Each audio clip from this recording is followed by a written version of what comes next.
नमस्कार मंडळी, श्री स्वामी समर्थ. ही शिवाची स्तुती ऐकायची नाही, अनुभवायची आहे. कारण शिव शब्दात सांगता येत नाही, शिव अर्थात सापडतात. आपण रोज म्हणतो ओम नमः शिवाय, पण कधी स्वतःला विचारले का शिव म्हणजे नक्की नेमकं काय?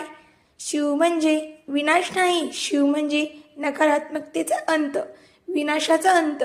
शिव म्हणजे मौन, जे श्रियाच्या मनातली वेदना शब्दांशिवाय समजून घेतं. म्हणूनच सांगितलं जातं, ही शिवाची स्तुती पूर्ण ऐकली आणि शिव म्हणजे काय हे जर मनापासून समजून घेतलं तर स्त्रीचं सौभाग्य आपोआप वाढायला लागतं. अर्धवट ऐकू नका, कारण शिव अर्धवट स्वीकारत नाहीत. जे पूर्ण समर्पण करतात त्यांच्या जीवनात शिव स्वतः उतरतात. हा व्हिडिओ मन शांत करण्यासाठी आहे, मन जोडण्यासाठी आहे आणि शिवाशी नातं निर्माण करण्यासाठी आहे.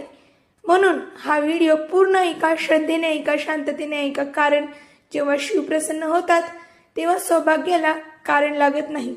हा व्हिडिओ पूर्ण नक्की ऐका. खाली दिलेल्या त्रिकोणावरती क्लिक करा आणि संपूर्ण व्हिडिओ पहा. शिवाची स्तुती, शिव म्हणजे नेमकं काय तुम्हाला कळेल आणि स्त्रियांच्या सौभाग्यासाठी खूप महत्त्वाचं आहे. तर मंडळी, नक्की हा व्हिडिओ संपूर्ण पहा.